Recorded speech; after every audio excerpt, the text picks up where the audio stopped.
ಆತ್ಮೀಯ H16 news ಅರ್ಥಾತ್ ಸೀತಾರಾಮ್ ನ್ಯೂಸದ ವೀಕ್ಷಕರೇ, ನಾನು ನಿಮ್ಮವ ಎಂ ಆಯುಧ ಮಲ್ಲಪ್ಪ ಜೊತೆಯವರು.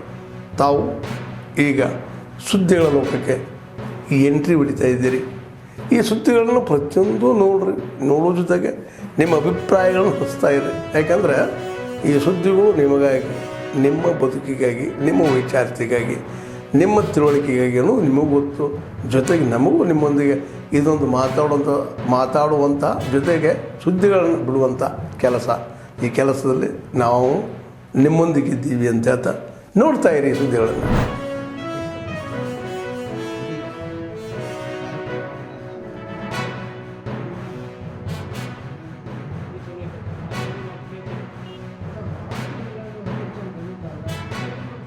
ಸಂಕಲ್ಪ ಅಭಿಯಾನ ಕಾರ್ಯಕ್ರಮವು ಇವತ್ತಿನ ದಿವಸ ನಮ್ಮ ಗ್ರಾಮದಲ್ಲಿ ಎಲ್ಲ ವಿಜ್ಞಾನಿಗಳ ತಂಡ ಆಗಮಿಸಿ ಬೀಜೋಪಚಾರ ಹಾಗೂ ಜೈವಿಕ ಕೀಟನಾಶಕಗಳ ಬಗ್ಗೆ ನಮ್ಮ ಗ್ರಾಮದ ರೈತರಿಗೆ ಸಮಗ್ರ ಮಾಹಿತಿಯನ್ನು ಒದಗಿಸಿಕೊಟ್ಟರು. ಕಬ್ಬಿನ ಡೊಳ್ಳೆ ಹುಳದ ನಿರ್ವಹಣೆ ಹಾಗೂ ಬೀಜೋಪಚಾರ ಮತ್ತು ಇತರೆ ಕಬ್ಬಿನಲ್ಲಿ ಹೆಚ್ಚಿನ ಇಳುವರಿಯನ್ನು ತೆಗೆದುಕೊಳ್ಳೋದ್ರ ಬಗ್ಗೆ ಕೃಷಿ ಸಂಕಲ್ಪ ಅಭಿಯಾನವನ್ನು ಇವತ್ತು ನಮ್ಮ ಗ್ರಾಮದಲ್ಲಿ ಹಮ್ಮಿಕೊಂಡಿದ್ದಾರೆ. ಆ ನಿಟ್ಟಿನಲ್ಲಿ ಅವರಿಗೆ ನಮ್ಮ ಗ್ರಾಮದ ರೈತರ ಪರವಾಗಿ ತುಂಬ ಹೃದಯದ ಅಭಿನಂದನೆಗಳನ್ನ ಸಲ್ಲಿಸ್ತೇವೆ. ಬೆಳೆಯುವ ವಿವಿಧ ಹಂತಗಳಲ್ಲಿ ಯಾವ ಥರ ರಸಗೊಬ್ಬರಗಳನ್ನು ನೀಡಬೇಕು, ಯಾವ ಥರದ ಕೀಟಪಾತಿಗಳನ್ನು ಹತೋಟಿ ಮಾಡಬೇಕು ಅಂತ ಹೇಳಿ ಕೃಷಿ ಇಲಾಖೆ ಹಾಗೂ ಮತ್ತಿಕೊಪ್ಪ KLE ವಿಜ್ಞಾನಿಗಳ ತಂಡದೊಂದಿಗೆ ಒಂದು ಅಭಿಯಾನವನ್ನು ಪ್ರಾರಂಭ ಮಾಡಿದ್ದಾರೆ. DAP ಗೊಬ್ಬರ ಬದಲಾಗಿ ನಾವು ವಿವಿಧ ಸಂಯುಕ್ತ ಕಾಂಪ್ಲೆಕ್ಸ್ ಗೊಬ್ಬರಗಳನ್ನು ಬಳಸಿದರೆ ಅವರು ಕಾಳ ಕಟ್ಟುವ ಹಂತ ಆಯಿತು ಮತ್ತು ಬೆಳೆಯ ವಿವಿಧ ಹಂತಗಳಲ್ಲಿ ಬೆಳೆ ತುಂಬ ಚೆನ್ನಾಗಿ ಬರ್ತದೆ ಅಂತೇಳಿ ಒಂದು ಅಭಿಯಾನದಲ್ಲಿ ತಿಳಿಸ್ಕೊಟ್ಟಿದ್ವಿ.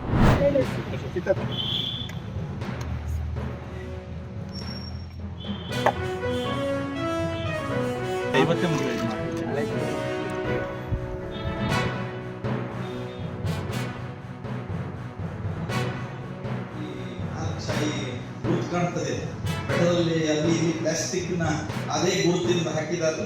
ಅದರಲ್ಲಿ ಸರ್ವೆ ಮಾಡ್ತಾ ಇದ್ದಾರೆ. ಇಡೀ ತಾಲೂಕಿನ ಸರ್ವೆ, ಇಡೀ ರಾಜ್ಯದ ಸರ್ವೆ, ಜಿಲ್ಲೆಯ ಸರ್ವೆ. ಅದರೊಳಗೆ ಫಾರೆಸ್ಟ್ ಯಾವುದು, ಬೆಟ್ಟ ಯಾವುದು, ಮಾಲ್ಕಿ ಜಮೀನು ಯಾವುದು, ಸರ್ಕಾರಿ ಜಮೀನು ಯಾವುದು, ಅದರ ಜೊತೆಯಲ್ಲಿ ಅದರೊಳಗೆ ಬಹಳ ಮುಖ್ಯವಾಗಿ ನಮ್ಮ ಔಟಾಣ ಯಾವುದು ಹೊರಡೋದನ್ನೆಲ್ಲ ಮಾಡ್ತಿದ್ದಾರೆ.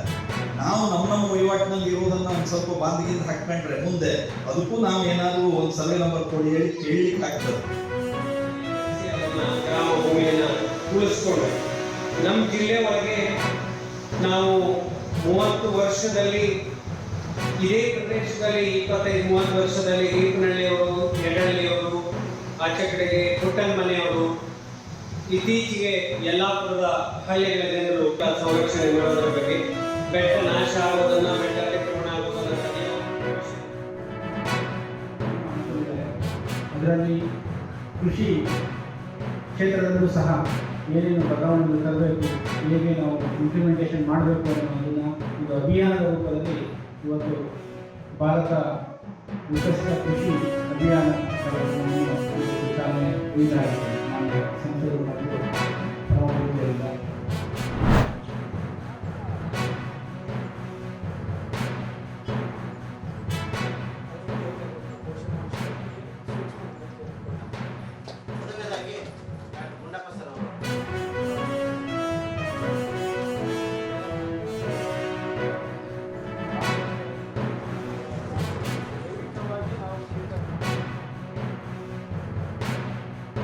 ಇಲ್ಲಿ ವಿಕಸಿತ ಕೃಷಿ ಇದ್ರ ಬಗ್ಗೆ ಮುಂಗಾರು ಬೆಳೆ ಬಗ್ಗೆ ವಿಜ್ಞಾನಿಗಳೆಲ್ಲ ಬಂದು ಮಾಹಿತಿ ಕೊಟ್ಟರು. ಮುಂಗಾರಲ್ಲಿ ಯಾವ ಥರ ಬೆಳೆ ಬೆಳಿಬೇಕು, ಈ ಕೀಟಗಳು ಯಾವ ಥರ ಇದು ಮಾಡ್ಕೊಳ್ತವೆ, ಅದಕ್ಕೋಸ್ಕರ ಪರಾವಲಂಬಿ ಕೀಟಗಳು ಮತ್ತು ಇದ್ರ ಕೀಟಗಳ ಬಗ್ಗೆಲ್ಲ ಮಾಹಿತಿ ಕೊಟ್ಟರು. ಮತ್ತು ನಿಮಗೆ ಹೇಗೆ ಅನಿಸ್ತಾ ಇತ್ತು? ಇಲ್ಲ ಸರ್, ಪರವಾಗಿಲ್ಲ, ತುಂಬ ಅನುಕೂಲ ಆಯಿತು. ಇದರಿಂದ ಕಾರ್ಯಕ್ರಮ ತುಂಬ ಇದಾಯಿತು. ಇನ್ನು 3 ಗ್ರಾಮಸ್ಥರಿಗೆಲ್ಲ ತುಂಬ ಎಲ್ಲ ಅನುಕೂಲ ಆಗಿದೆ. ಬಿತ್ತನೆ ಬೀಜನ ಬೆಳಿಬೋದು ಅನ್ನೋ ರೀತಿ ಕೇಂದ್ರ ಮತ್ತು ರಾಜ್ಯ ಕೃಷಿ ಇಲಾಖೆಗಳಿಂದ ಬಂದು ಆಗಮಿಸಿ ನಮ್ಮ ಗ್ರಾಮಕ್ಕೆ ಮಾಹಿತಿಯನ್ನು ತಿಳಿಸ್ಕೊಟ್ಟವ್ರೆ. ಅವರಿಗೆ, ವಿಜ್ಞಾನಿಗಳಿಗೆ ಮತ್ತು ಸಂಬಂಧಪಟ್ಟ ಅಧಿಕಾರಿಗೆ ನಮ್ಮ ಊರಿನ ಪರವಾಗಿ, ಗ್ರಾಮದ ಪರವಾಗಿ ವಂದನೆಗಳನ್ನು ಸಹ ಅರ್ಪಿಸ್ತೀವಿ. ನಮಗೆ ಇವರು ಬಂದು ಮಾಹಿತಿ ಕೊಟ್ಟಿರೋದ್ರಿಂದ ಉತ್ತಮವಾದ ರೈತರಿಗೆ ಅನುಕೂಲ ಆಗುತ್ತೆ. ಕೆಲವ್ರು ಗೊತ್ತಿರುತ್ತೆ, ಕೆಲವ್ರು ಗೊತ್ತಿರೋದಿಲ್ಲ. ಮತ್ತು ವಿಜ್ಞಾನಿಗಳ ಸಮ್ಮುಖದಲ್ಲಿ ನಾವು ವ್ಯವಸಾಯ ಮಾಡಿದ್ರೆ ಮುಂದೆ ಫಾರ್ವರ್ಡ್ ಆಗ್ಬೋದು ಮತ್ತು ಅಧ್ಯಯನವನ್ನು ಮುಂದುವರಿಸ್ಬೋದು ಅನ್ನೋ ರೀತಿ ಹೇಳಿಕೆ. ಸಂಸ್ಥೆ ಏನಂತಂದರೆ ಜೈವಿಕ ಕೀಟ ನಿಯಂತ್ರಣಗಳ ಬಗ್ಗೆ ಒಂದು ಸಂಶೋಧನೆ ಮಾಡುತ್ತದೆ. ಈ ಒಂದು ಸಂಸ್ಥೆಯ ಏನು ಒಂದು ಸಂಶೋಧನಾ ಮಾಡಿದಂತಹ ವಿವರಗಳೇನಿದ್ದಾವೆ ಅವುಗಳನ್ನು ತಲುಪಿಸಲಿಕ್ಕೆ ವಿಕಸಿತ ಕೃಷಿ ಸಂಕಲ್ಪ ಅಭಿಯಾನ ಒಂದು ಮುಖ್ಯ ವಾಹಿನಿಯಾಗಿದೆ. ನಾವು 5 ದಿನಗಳಲ್ಲಿ ಸುಮಾರು ಒಂದು 20ರಿಂದ 25 ಗ್ರಾಮಗಳನ್ನು ಭೇಟಿ ಕೊಟ್ಟೆವು.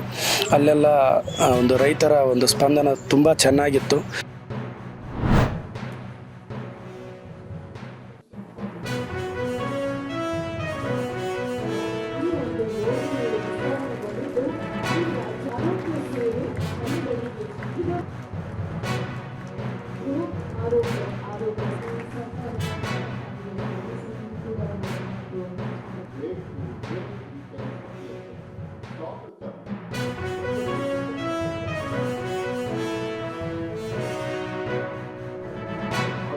ಕೆಟ್ಟ ನಂತರ ಅದನ್ನು ಗುಣಪಡಿಸ್ಕೊಳ್ತಕ್ಕಂಥದ್ದು, ಚಿಕಿತ್ಸೆ ಪಡ್ಕೊಳ್ಳೋದಕ್ಕೆ ಸಾರ್ವಜನಿಕರಿಗೆ ಬೇಕಾದಷ್ಟು ಆಪ್ಷನ್ಸ್ ಇರ್ತದೆ.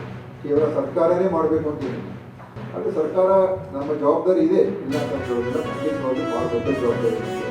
ಅದರಲ್ಲೂ ಎಲ್ಲರಿಗೂ ಕೂಡ ಆದಷ್ಟು ಮಟ್ಟಿಗೆ ನಾವು ಗುಣಮಟ್ಟದ ಮತ್ತು ಅವರಿಗೆ ಸುಲಭವಾದಂಥ ರೀತಿಯಲ್ಲಿ ಚಿಕಿತ್ಸೆಯನ್ನು ಸಿಗುವಂಥದ್ದಕ್ಕೆ ನಾವು ವ್ಯವಸ್ಥೆಗಳು ನಮ್ಮಲ್ಲಿರಬೇಕು. ಇದೆ, ಇಲ್ಲ ಅಂತಲೂ ಹೇಳೋದಿಲ್ಲ. PHCಗಳು, CHCಗಳು, ಆಮೇಲೆ ಜಿಲ್ಲಾ ಆಸ್ಪತ್ರೆ, ತಾಲೂಕು ಆಸ್ಪತ್ರೆ, ಅದೇ ರೀತಿಯಲ್ಲಿ ಉನ್ನತ ಮಟ್ಟದ ಆಸ್ಪತ್ರೆಗಳು, ಸೂಪರ್ ಸ್ಪೆಷಾಲಿಟಿ ಆಸ್ಪತ್ರೆಗಳು ಎಲ್ಲವನ್ನು ಕೂಡ ನಾವು ನಿರ್ಮಾಣ ಮಾಡ್ತಾ ಇದ್ದೀವಿ. ಮತ್ತು ಕರ್ನಾಟಕ ದೇಶದ ಒಂದು ಆರೋಗ್ಯ ವ್ಯವಸ್ಥೆಯಲ್ಲಿ ಮುಚ್ಚುತ್ತಿರುವಂಥ ಒಂದು ರಾಜ್ಯ ಕೂಡ ಆಗಿದೆ.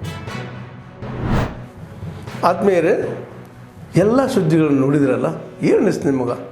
ಇದರಲ್ಲೇ ನಿಮ್ಗೆ ಲೈಕ್ ಆಗಿರ್ಬೋದು, ಡಿಸ್ಲೈಕು ಆಗಿರ್ಬೋದು, ಕಾಮೆಂಟ್ ಬೇಡಪ್ಪ ಅಂತ ಅನಿಸಿರ್ಬೋದು, ಕಾಮೆಂಟ್ ಮಾಡಬೇಕಪ್ಪ ಅನಿಸ್ಬೋದು, ಶೇರ್ ಮಾಡಬಾರ್ದಪ್ಪ ಅನಿಸಿರ್ಬೋದು, ಅದು ಮಾಡಬೇಕು ಅನಿಸಿರ್ಬೋದು.